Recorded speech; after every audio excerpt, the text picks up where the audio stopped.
आप ध्यान में थे तो मैं द्वार पर ही रुक गई, जिससे आपका ध्यान भंग न हो। ध्यान ध्यान तो भंग हो गया मिथिलेश कुमारी। वो तो होना ही था ऋषिवर। आप अपने ध्यान को अपने प्राचीन आश्रम में जो छोड़ आए, अपने ध्यान को आपने पाषाण बना दिया है। नहीं ऋषिवर, ये हाथ केवल स्त्री को शाप देने के लिए उठ सकते हैं। इनमें आशीष देने की योग्यता नहीं रही। जनक नंदिनी। ऋषिवर, मैंने तो आपको प्रणाम मात्र इसलिए किया कि आप मेरे महान गुरु शतानंद के पिता हैं। उनके जन्मदाता हैं जिन्होंने मुझे विद्यादान दिया। शतानंद?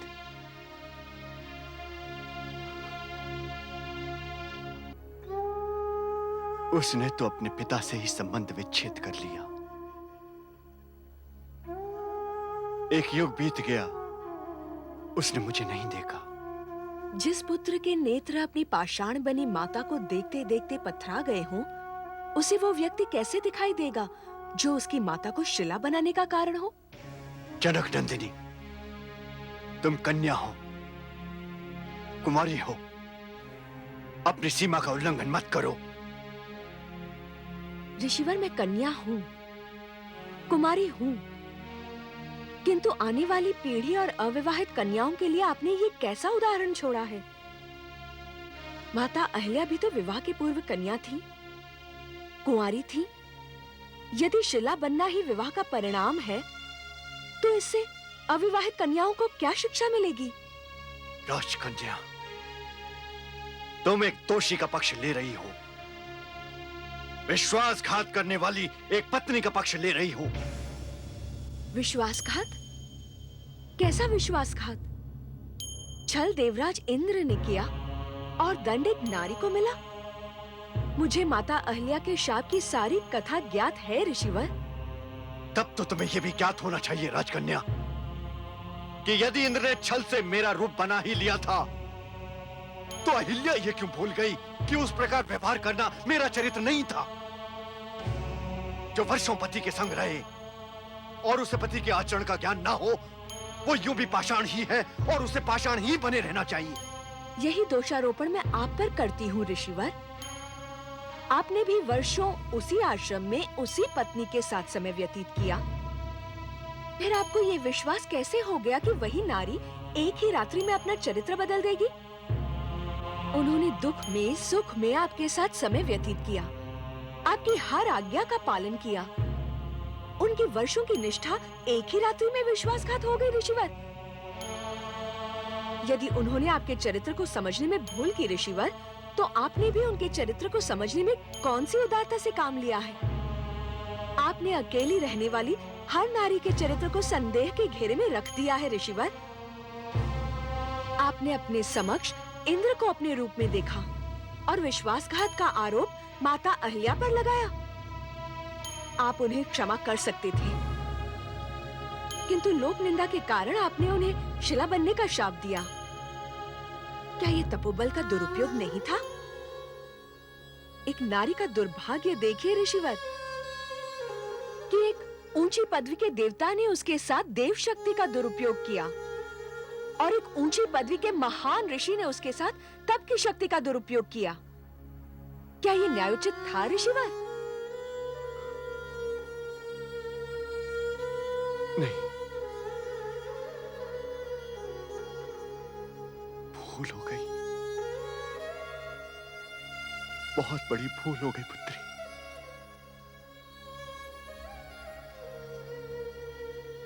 तुमने सत्य कहा कि मैंने अपने चरित्र की दुहाई तो दी, किंतु अपनी पत्नी के चरित्र की ओर ध्यान नहीं दिया।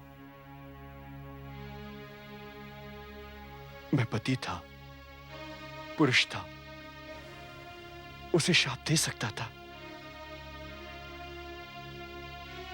किंतु मैंने एक निर्दोष को दंड दिया है।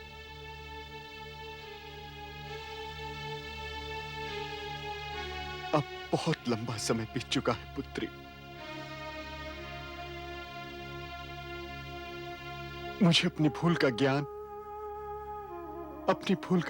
अब हुआ है। किंतु मैं उसे शाप से मुक्त नहीं कर सकता। यदि शाप मुक्त नहीं कर सकते तो शाप देने का क्या अधिकार है आपको ऋषिवर? अपराधी से भूल हो तो उसे न्यायाधीश दंड देता है, किंतु न्यायाधीश से भूल हो तो उसे कौन दंड देगा? पुत्री, तुम्हारे आगमन ने, मेरी भूल के इस ज्ञान ने और तुम्हारे और मेरे बीच हुए वार्तालाप के एक क्षण ने मुझे जो दंड दिया है, उतना बड़ा दंड तो कदाचित मैंने अहिल्या को भी नहीं दिया। अहिल्या तो पाषाण है, उसकी आंखें शून्य हो चुकी हैं, किंतु मैं तो जीवित हूं पुत्री। जब तक अहिल्या लौटकर मेरे पास नहीं आ जाती, तब तक मैं उसकी यही प्रतीक्षा करूंगा।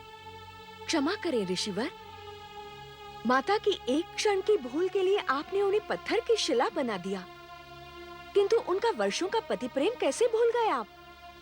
नहीं पुत्री, नहीं। अहिल्या के स्नेह को मैं एक क्षण भी नहीं भुला पाया हूं। नहीं ऋषिवर, यदि ऐसा होता तो आप उस शिला को धूप और धूल के आश्रम में छोड़कर नहीं आते। आपने तो उस आश्रम तक का त्याग कर दिया है। सत्य कह रही हो जनक नंदिनी, सत्य कह रही हो। अब मैं वहीं जाकर प्रतीक्षा करूंगा, वहीं रहूंगा। राम अब आने वाले होंगे। चलती हूँ ऋषिवर। यदि मेरे मुख से आपके प्रति कोई भी कटु शब्द निकला हो तो उसे मेरी अज्ञानता समझकर, आवेश समझकर मुझे क्षमा कर दीजिएगा। नहीं पुत्री, नहीं। नारी हूं ऋषिवर, संसार की समस्त नारियों की पीड़ा समझने का प्रयास कर रही हूं। मैं यहां से माता गौरी के मंदिर जाऊंगी और उनसे प्रार्थना करूंगी कि श्री राम शीघ्र ही उस आश्रम में पधारें और माता अहिल्या को आपके शाप से मुक्त करें। अब श्री राम की प्रतीक्षा मुझे भी रहेगी। प्रणाम।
आओ पुत्रो।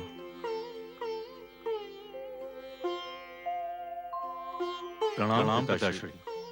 आयुष्मान भव पुत्रो। पिताश्री, एक अत्यंत सुखद समाचार वन प्रदेश से आया है। सुखद समाचार? जी। क्या है समाचार? पिताश्री, वो पुत्र भरत, क्या पुत्र राम का कोई समाचार आया है? हाँ माते। पिताश्री, भ्राताश्री राम व अनुज लक्ष्मण ने राक्षसों के आतंक को समाप्त कर दिया। सच? मैं जानती थी, मुझे विश्वास था। पुत्र भरत, ये तो बड़ा ही सुखद समाचार है। अब जाके मेरी चिंता समाप्त हुई। बड़ा ही सुखद समाचार है ये। पिताश्री, ऋषि विश्वामित्र के आश्रम से उनका एक विद्यार्थी यह सूचना लेकर आया था कि अब पूरे वन प्रदेश में शांति है। ऋषि मुनि वनों को लौट रहे हैं। वन प्रदेश पुनः वेद मंत्रों के उच्चारण से गूंज उठा है।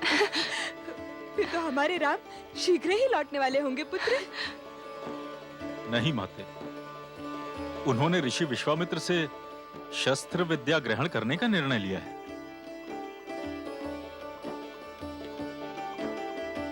मैं उनके निर्णय से अति प्रसन्न हूं। महाराज की जय हो। महामंत्री सुमंत, आइए महामंत्री।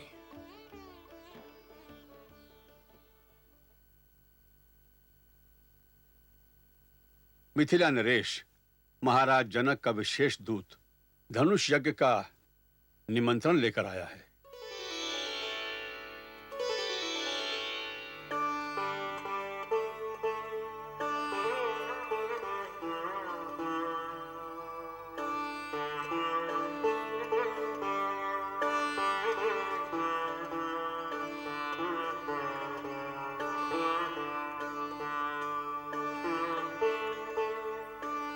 महामंत्री सुमंत, महाराज जनक हमारे मित्र हैं। हमें उनके निमंत्रण पर सपरिवार मिथिला जाना चाहिए, किंतु जब तक हमारे राम और लक्ष्मण अयोध्या लौटकर नहीं आ जाते, हम कहीं नहीं जाएंगे। महामंत्री, मिथिलेश के दूत का उचित सम्मान करके उन्हें हमारी ओर से शुभ कामना संदेश भिजवाइए। जो आज्ञा महाराज।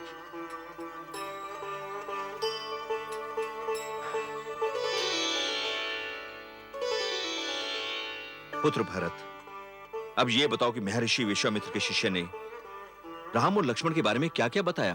पिताश्री, बड़ी रोमांचकारी वार्ता है। भ्राता श्री राम ने किस प्रकार ताड़का व सुबाहु का वध किया, ये सुनकर हृदय कांप उठता है। पुत्र, हमें बताओ, वन में हमारे पुत्र राम ने क्या क्या किया? हाँ हाँ, बोलो पुत्र, बोलो। हाँ पुत्र, बताओ। शीघ्र बताओ पुत्र। माते, हमारे भ्राता श्री राम ने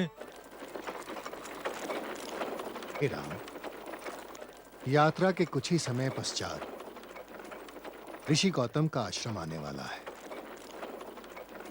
वहां शाप से शिला बनी हुई अहिल्या आपके दर्शन की प्रतीक्षा कर रही है।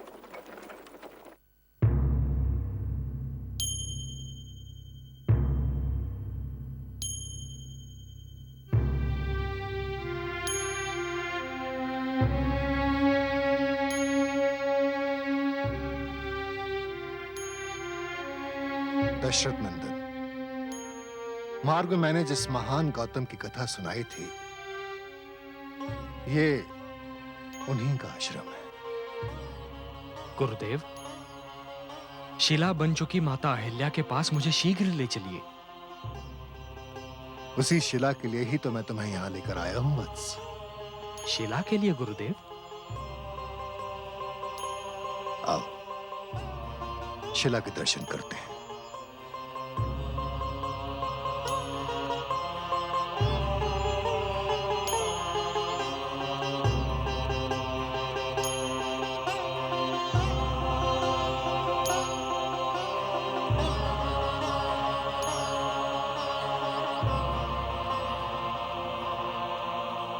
आ गए, मेरे राम आ गए। गुरुदेव, लगता है किसी ने मेरा नाम लेकर मुझे पुकारा। ये ध्वनि इसी शिला से आ रही है। इस पाषाण के भीतर वो नारी बंदी है जिसे तुम्हें मुक्त कराना है राम। मुझे? हाँ राम, गौतम ने शाप देते समय यही कहा था कि राम के द्वारा ही तुम्हारा उद्धार होगा। गुरुदेव, इसका अर्थ यह हुआ कि मेरे जन्म से पूर्व ऋषि गौतम को यह ज्ञान था कि मैं यहां आऊंगा? हाँ वत्स, वो महान तपस्वी हैं। गुरुदेव, इतना महान तपस्वी, भविष्य को जानने वाला महान आचार्य अपनी निर्दोष पत्नी को क्षमा दान नहीं दे सका? राम, तुम्हें इस शिला से अपने चरण का स्पर्श कराना होगा। गुरुदेव, जिस महान नारी के स्वयं मुझे चरण स्पर्श करने चाहिए, उसे मैं अपने चरण से छूकर अपमानित करूं? गुरुदेव, मुझसे ये नहीं होगा। फिर इसका उद्धार भी संभव नहीं है राम।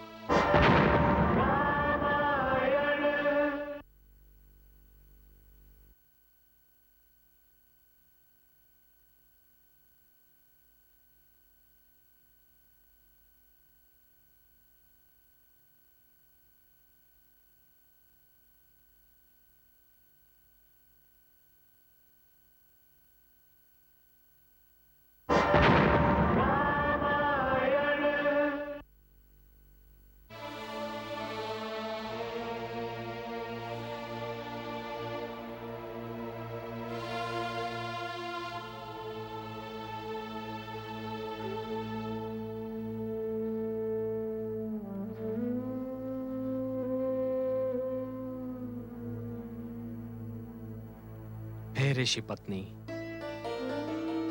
आप मेरे लिए माता समान हैं। मेरी दृष्टि में आपका वही स्थान है जो माता कौसल्या, माता सुमित्रा तथा माता कैकेयी का है। मैं आपके चरण स्पर्श करता हूं माता। मैं गुरुदेव की आज्ञा का उल्लंघन भी नहीं कर सकता। यदि मेरे चरण के स्पर्श से आपको इस शिला बंधन से मुक्ति मिलती हो, तो मेरी इस धृष्टता के लिए मुझे क्षमा करें माता।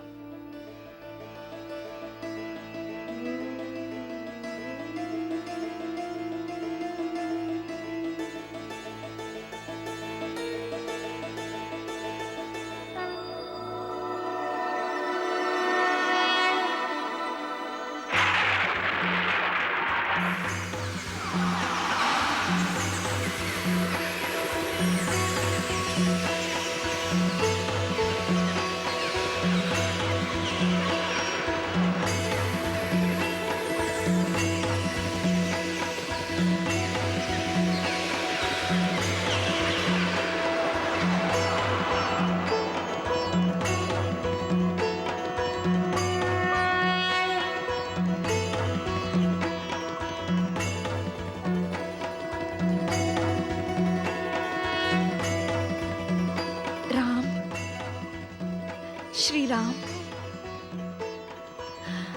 आपने मेरा उद्धार किया। आपकी मैं आभारी। नहीं माता, नहीं। मैंने आपको माता कहा है। यदि माता कौसल्या की कोई समस्या आन पड़ती और वो भी इसी प्रकार ठीक हो पाती, तब भी मैं यही करता। मुझे तो ये आश्चर्य है कि यह सब हुआ कैसे। परंतु मुझे इस बात की प्रसन्नता भी है माता कि यह सौभाग्य मुझे प्राप्त हुआ। प्रसन्नता तो मुझे भी है। पुनः पत्थर से मानवी बनने का सौभाग्य आपसे प्राप्त हुआ। किंतु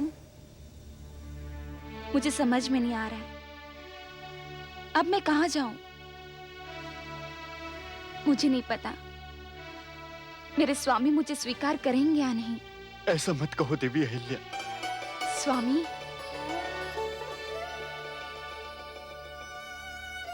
तो यहां तुमसे ये पूछने आया हूं कि तुम मुझे स्वीकार करोगी कि नहीं। स्वामी, ऐसा मत कहिए, ऐसा मत कहिए स्वामी। नहीं नहीं देवी, नहीं।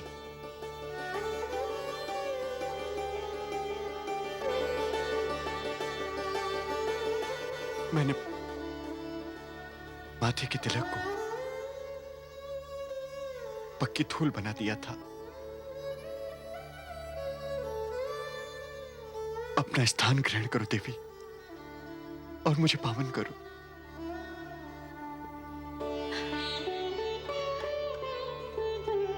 ये तो सब श्री राम की कृपा है।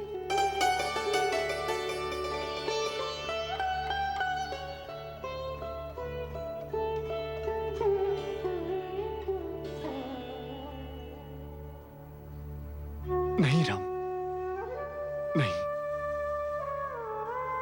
एक उद्धार करने वाला एक दोषी के पांव नहीं छू सकता। नहीं मुनिवर, आप कल भी आचार्य थे और आज भी आचार्य हैं। केवल आपके तपोबल के अहंकार के कारण स्वयं आपको कष्ट सहना पड़ा, माता को कष्ट सहना पड़ा। और मुनिवर, मैंने तो कुछ भी नहीं किया है। इस सब का श्रेय मेरे गुरुदेव ब्रह्मर्षि विश्वामित्र को जाता है, जो हमें यहां तक ले आए।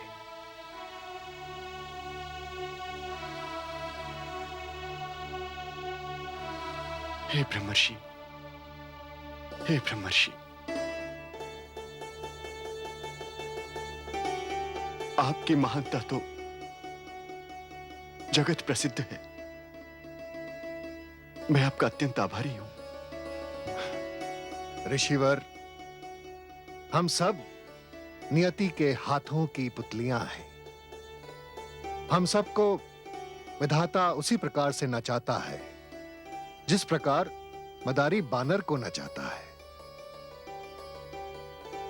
आपका देवी अहिल्या से पुनः मिलन हुआ। अब हमें आज्ञा दीजिए। नहीं ब्रह्मर्षि, अब ये कैसे संभव है? गौतम पत्नी अहिल्या के होते हुए आप सब बिना भोजन के चले जाए? नहीं, ये तो हमारी सनातन परंपरा का अपमान है। राम, लक्ष्मण, वर्षों बाद इस आश्रम में नवजीवन लौट कर आया है। आज हम यहीं विश्राम करेंगे तथा कल पाप नाशनी गंगा के दर्शन करने चलेंगे। जो आज्ञा गुरुदेव। राम कृपा कुछ ऐसी कीन्ही, पुनः शिला नारी कर दीन्ही। कष्ट मिटा सुख का दिन आया, आश्रम ने नव जीवन पाया।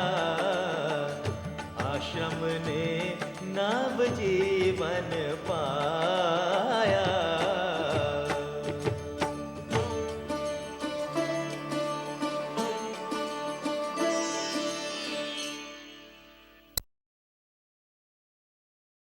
भारत की आत्मा रामायण, भारत की आत्मा रामायण है पावन गाथा।